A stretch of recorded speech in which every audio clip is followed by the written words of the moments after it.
함께 한번 기도합시다. 사랑하는 하나님께서 우리에게 주시는 은혜가 언제나 우리의 마음을 채우고 삶을 채우게 해주시니 감사합니다. 하나님이 나에게 주시는 은혜, 주님께서 나에게 베푸신 사랑, 성령님께서 내 안에 동행하시는 것, 내가 이 세상에서 소망이 내 천국에까지 이어져 있음을 기억하는 영원에 이어진 소망. 하나님 이런 것들이 우리의 삶을 채울 수 있도록 하나님께서 도와주시니 감사를 드립니다.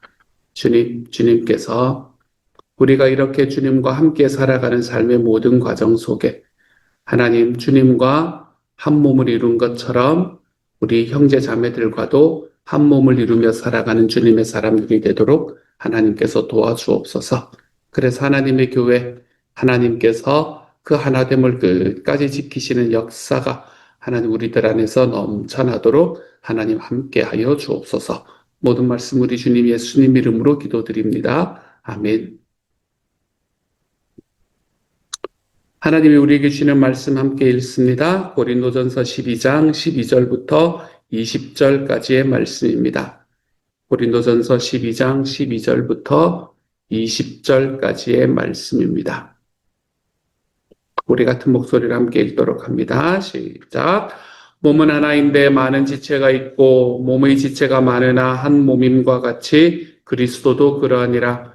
우리가 유대인이나 헬라인이나 종이나 자유인이나 다 한 성령으로 세례를 받아 한 몸이 되었고 또 다 한 성령을 마시게 하셨느니라.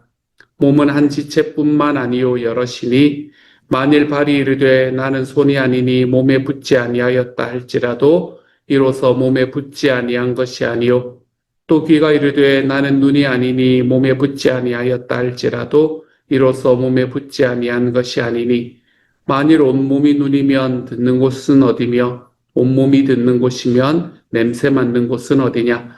그러나 이제 하나님이 그 원하시는 대로 지체를 각각 몸에 두셨으니 만일 다 한 지체뿐이면 몸은 어디냐. 이제 지체는 많으나 몸은 하나라. 아멘.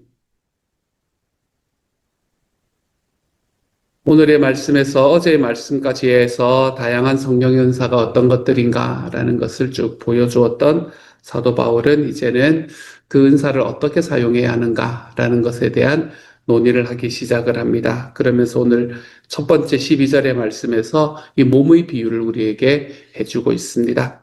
몸은 하나인데 많은 지체가 있고 몸의 지체가 많으나 한 몸임과 같이 그리스도도 그러하니라 라는 이 짧은 말씀 속에서 사도 바울은 교회를 몸에 비유하고 있고 그리고 또 교인들을 그 몸의 지체에 비유하고 있습니다.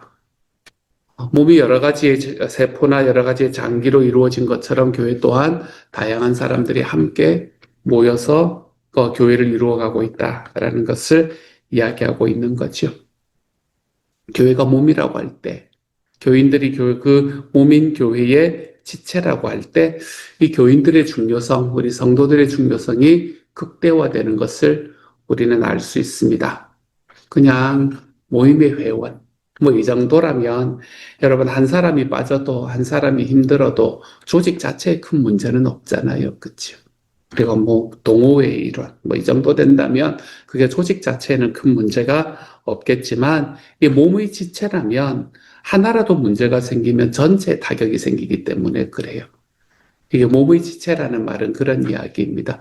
손가락이 아프면 손가락이 아프니까 다른 곳은 괜찮다라고 이야기할 수 없잖아요. 손가락이 아프면 다 아픈 거니까.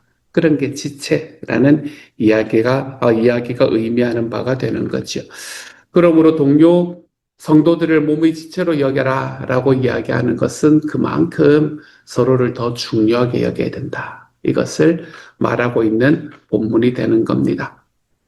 그래서 서로를 그렇게 좀 더 귀하게 여기면서 살아가야 되고 한 사람의 아픔이 전체의 아픔이 되는 것을 좀 경험하면서 살아가는 거다. 이제 이렇게 이야기를 하면서 너희는 몸의 지체다라고 이야기를 하다가 이 말씀의 제일 마지막 부분, 12절의 제일 마지막 부분에서 바울은 대단히 신기한 표현을 사용합니다. 그리스도도 그러하니라 이렇게 말하거든요. 지금 뭐라고 이야기하냐면 그리스도도 그러하니라 라고 하는 이야기는 앞에 뭐 이야기하다가 지금 이야기를 하나 하면 교회를 이야기하다가 그리스도도 이러하니라 이렇게 말하고 있단 말이에요. 그러니까 이건 뭘 말하나 하면 교회가 인간들이 단순한 모임이 아니다라는 걸 말하고 있는 겁니다. 교회는 인간들이 단순한 모임이 아니고 교회는 그리스도다 이렇게 보고 있는 거예요. 교회는 예수님이다 이렇게 보고 있는 겁니다. 이게 얼마나 심오한 표현인지 모르겠습니다. 사실 예수님께서도 사도 바울이 자기를 핍박을 할 때 사실 바울은 자기를 핍박하지 않았거든요. 바울은 예수님을 핍박한 게 아니라 바울은 교회를 핍박했잖아요. 그렇죠? 바울이 이미 자기 그 핍박하러 나설 때에는 예수님은 이미 이 세상에 계시지 않았단 말이에요. 그러니까 바울은 예수님을 핍박한 것이 아니라 교회를 핍박했는데 그 교회를 핍박하는 바울에게 나타나서 예수님이 뭐라고 말씀하시냐면 사울아 네가 나를 왜 핍박하느냐 이렇게 이야기한단 말이죠. 그러면서 예수님도 이미 교회와 자기가 동일하다라는 걸 이야기를 하셨어요. 교회와 자기가 동일하다. 교회의 기쁨은 자기의 기쁨이 되는 거고 교회를 핍박하는 건 자기를 핍박하는 게 되는 것이며 교회의 영광은 자신의 영광이 되는 거다. 이렇게 이야기를 하고 계시는 겁니다. 교회라는 곳이 예수 그리스도를 보여주는 곳이기 때문에 그런 것 같습니다. 교회가 예수를 보여주는 곳이어야 되기 때문에 어쩌면 예수님께서는 그 교회의 모습 속에서 자신의 모습을 바라보고 계시는지도 모르겠습니다. 그게 오늘 이 12절의 말씀에서 교회 안에서 서로 간에 몸이고 지체이기 때문에 서로를 더 소중히 여겨야 된다라는 이야기를 넘어서서 이 교회 자체가 바로 그리스도다. 이렇게 이야기를 하는 말씀의 의미가 되겠네요. 오늘 이 시간에 우리 식구들의 얼굴을 한번 좀 떠올려 보는 시간이 되기를 바랍니다. 우리 목장 식구들의 얼굴을, 우리 교회 식구들의 얼굴을 한번 떠올려 보시기를 바랍니다. 하나님께서는 우리를 바로 그 사람들과 나를 한 몸으로 불러주셨습니다. 우리는 한 몸의 여러 다른 지체로 부름을 받았습니다. 그리고 우리가 지체로 부름을 받은 바로 이 교회는 그리스도의 몸이 되는 겁니다. 우리는 이 교회를 통해서 그리스도가 나타나게 만들어 가게 되는 겁니다. 우리가 예수님을 사랑하듯이 서로를 소중히 여기며 살아가는 사람. 그러므로 이게 얼마나 소중한 이야기인지 모르겠습니다. 우리 서로서로의 특별히 우리 목장 안에서 서로서로를 향해서 더 깊이 서로를 배려하고 서로를 더 깊이 사랑하고 서로에게 더 많은 시간들과 더 많은 관심들을 내어줄 수 있는 진짜 지체가 힘들 때 모든 지체가 함께 돕는 우리가 그러한 모습으로 나아갈 수 있는 사람이 되어서 우리 하나님과 예수님과 성령님이 서로 간의 깊은 사랑의 교제를 나누셨던 그 모습이 교회를 통해서 하나님 앞에 보여질 수 있는 사람들 앞에 보여질 수 있는 하나님의 사람들이 좀 되어가야 되겠습니다. 우리가 예수님을 사랑하듯 서로를 소중히 여깁시다. 서로를 좀 더 사랑하며 살아가는 한 주 하루가 되어가 보십시다. 이게 이제 교회는 몸이고 그리고 그 몸은 그리스도와 같다 라고 이야기하는 12절의 말씀이 이야기를 해준 이야기라면 그것을 넘어서 13절의 말씀에서 바울은 우리에게 이렇게 말합니다. 우리가 유대인이나 헬라인이나 종이나 자유인이나 다 한 성령으로 세례를 받아 한 몸이 되었고 또 다 한 성령을 마시게 하셨느니라 이렇게 말합니다. 고린도 교회를 이루는 사람들이 얼마나 다양했는가 하는 것을 우리에게 보여줍니다. 유대인이나 헬라인처럼 민족적으로도 다양했습니다. 이 유대인이나 헬라인이라는 말은 이제 유대인과 이방인 이걸 이야기를 하는 겁니다. 헬라인이라는 건 이방인을 말하는 거니까. 그래서 유대인과 이방인, 그러니까 요즘으로 말하면 예수를 믿는 사람과 예수를 안 믿는, 하나님을 믿는 사람과 하나님을 안 믿는 사람, 이렇게 이야기를 하는 거죠. 그런 사람들이 함께 모여 있었고, 종이나 자유인, 계급적으로도 굉장히 다양했다는 걸 보여줍니다. 노예도 함께 예배를 드리는 곳이 고린도 교회였다는 게 분명해지는 거네요. 사실 이런 사람들은 서로 어울리기가 되게 어렵거든요. 이게 너무나 어울리기 어려운 사람들입니다. 서로 간에 부담스러운 사람들이라고 할 수도 있을 건데, 이런 사람들이 한 몸이 되는 일이 일어났습니다. 어떻게 이런 사람들이 한 몸이 되는 일이 일어났는가? 모두가 한 성령, 동일한 성령으로 세례를 받았기 때문이다. 라고 이야기를 합니다. 성령으로 세례를 받는다라고 이야기하는 것은 이 성령 세례를 말하는 거잖아요. 성령의 세례는 언제 나타나는가? 성령의 세례는 우리가 처음으로 예수 그리스도를 나의 주님이고 나의 구세주로 영접할 때 성령 하나님이 우리 안에 들어오셔서 우리를 거듭나게 하시는 바로 그 순간을 이야기합니다. 그러므로 성령의 세례를 받는다라는 것은 내가 예수님을 영접할 때 일어나는 일이다라고 말할 수 있겠네요. 그때 우리 안에 들어오셨던 그 성령님께서, 동일하신 성령님께서 각 사람 안에서 활동하신다는 겁니다. 유대인에게, 이방인에게, 그리고 또 종에게, 자유자에게, 모두에게 마음속에서, 삶 속에서 활동하신다는 거고, 그리고 모두가 그 성령님을 힘입어서 살아가고 있다는 점에서 이게 직위가 다르고, 민족이 다르고, 또 지위가 다르지만 이 모두는 다 한 몸이 될 수 있게 되는 거다. 이제 이렇게 말하고 있는 겁니다. 예전에 우리들의 삶에 있었던 낡은 꼬리표들은 더 이상 쓸모가 없게 되었습니다. 종이니 자유인이니 내가 로마인이니 아니니 내가 유대인이니 아니면 이방인이니 하는 이런 우리의 낡은 꼬리표들은 이제는 아무런 쓸모가 없어지게 되었습니다. 민족적, 계급적, 정치적 정체성, 우리에게 너무나 소중한 이런 정체성들보다도 이제는 그리스도인이다라는 정체성이 가장 중요하게 되어버린 겁니다. 그리스도의 몸을 함께 이루는 사람들이 되게 된 거지요. 이런 말씀이 있었기 때문에 기독교가 들어가는 곳에는 대체로 혁명이 일어나는 경우가 너무나 많았습니다. 기독교가 들어가는 곳은 사회적으로 혁명이 일어나는 때가 많았죠. 예전에 특별히 이전에 왕정이라는 게 너무나 당연시되고 있던 시대에, 그리고 왕의 독재가 이어지는 것이 너무나 당연한 시대에, 사회적으로 서로 간에 차별이 있는 것이 너무나 당연시되던 시대에는 기독교가 들어가는 어떤 곳에서든 혁명적인 사건이 일어나는 것은 너무 당연했습니다. 왜냐하면 이 말씀을 그대로 쫓아간다면 우리 혁명이 일어나지 않을 수가 없었거든요. 그래서 조선시대만 하더라도 어디 종놈과 양반이 함께 모여서 같은 공간에서 같은 하나님을 예배하고 같이 식사를 한다는 말입니까? 말이 안 되는 이야기였거든요. 근데 실제로 그 일들이 일어나게 만드는 통로가 되었던 게 그리스도 기독교가 되는 겁니다. 그래서 교회는 어디를 가나 사람들을 살리고 어디를 가나 사회를 변혁하고 어디를 가나 그 안에서 혁명적인 변화를 일으키는 그런 종교가 되어 왔었습니다. 이제는 더 이상 그렇지 못하는 모습을 보이는 것 같아서 마음이 아프기는 합니다만은 그래 왔었던 것이 우리의 선배들의 길이었었습니다. 적당히 타협하고 적당히 그거 하고 물러서고 최소한 우리의 선배들 중에 일부는 그러한 길을 걸어가지 않았던 것 같습니다. 그랬기 때문에 우리나라에도 복음이 들어오게 되었고요. 복음이 교회가 정치적인 힘과 사회 경제적인 주류를 쫓아가는 순간에 교회가 가지고 있는 이 혁명적인 힘은 다 사라지기 마련입니다. 적당히 쫓아가면서 그냥 적당히 묻어가면서 적당히 교회가 잘 살게 되면서 그러면서 살아가게 되는 거겠죠.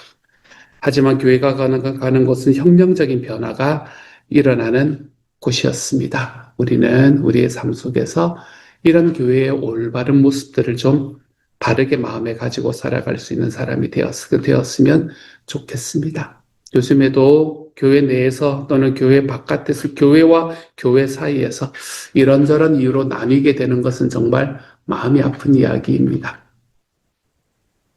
우스갯소리처럼 오래된 교회는 우스갯소리처럼 그런 이야기를 하는 경우가 많습니다.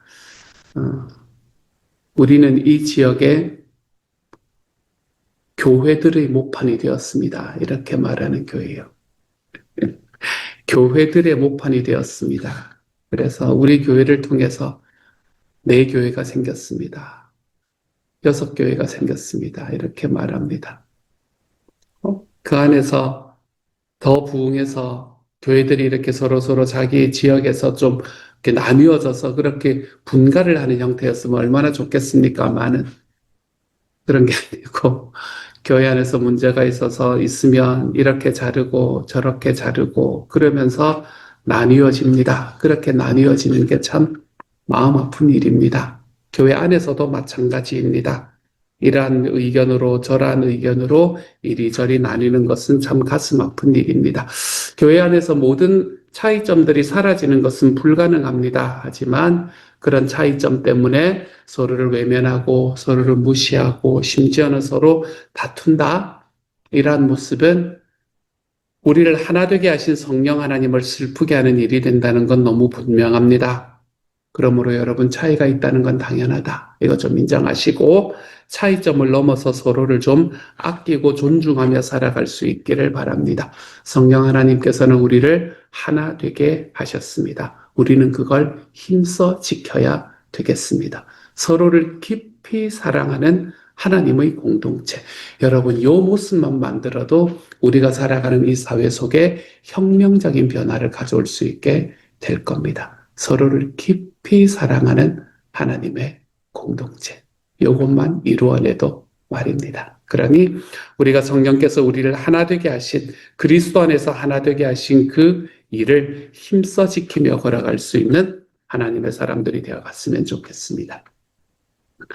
그리고 난 다음에 나머지 부분, 이제 14절부터 20절까지의 부분에서는 무엇을 말하나 하면, 몸의 비유를 사용해서 은사를 설명을 하고 있습니다. 그러면서 이 은사의 다양성에 대해서 강조하고 있습니다. 몸이 여러 개의 지체로 구성되어 있는 것처럼 교회도 여러 종류의 은사로 세워진다라는 걸 말합니다. 당시 고린도 교회 속에서는 자기가 뛰어난 은사를 가지고 있지 않다고 해서 낙심해 있는 사람들이 많이 있었습니다. 아마도 방언이나 예언 같은 이런 좀 초월적인 은사를 가지고 있지 못했기 때문에 그랬던 것 같습니다. 바울은 그들에게 오늘의 말씀에서 먼저 이야기합니다. 발이 손에 비해 화려하지 않다고 해서 귀가 눈에 비해서 덜 중요해 보인다고 해서 그들이 몸의 지체가 아닌 게 아니지 않느냐. 이렇게 말합니다. 손이나 눈만 있다면 그것이 어떻게 제대로 된 몸이 될 수 있겠느냐? 당연하지 않습니까? 그렇죠? 교회도 마찬가지라는 겁니다. 중요한 것은 하나님께서 원하시는 대로 지체를 각각의 몸에 두신 것처럼 하나님께서도 원하시는 대로 은사를 하나님이 교회에 두셨다는 겁니다. 여러 가지의 은사를 교회에 두셨다는 거지요. 그 다양한 은사 속에서 어떤 사람은 좀 화려해 보이는 은사를 가지고 있을 수 있습니다. 행정의 은사 이런 걸 가지고 있는 사람은 이 다스리는 은사를 말하는 거거든요. 이런 사람은 교회에서 좀 반짝반짝 빛나는 자리에 서기 마련입니다. 그런 은사가 있을 수 있고 어떤 사람은 좀 덜 중요해 보이는 은사를 가지고 있습니다. 봉사의 은사 이런 거 가지고 분들은 교회에서 사실은 잘 안 보이는 곳에서 있는 은사를 가지고 있을 수 있죠. 하지만 그 모든 은사가 다 교회를 세우는데 필요하다. 이렇게 이야기를 하고 있네요. 그러니 뛰어난 은사, 내가 다른 사람의 좀 눈에 뜨이는 은사, 이런 걸 가지고 있지 못했다고 해서 훌죽어 있지 마시기를 바랍니다. 야, 나는 교회에 별로 필요가 없는 존재구나 라고 생각하지 마시기를 바랍니다. 교회를 향한 하나님의 주권을 인정하십시오. 교회를 향한 큰 그림은 하나님이 지금 그리고 계십니다. 그리고 그 큰 그림 속에서 하나님은 모든 사람들에게 주신 하나님의 다양한 은사를 함께 사용하고 계세요.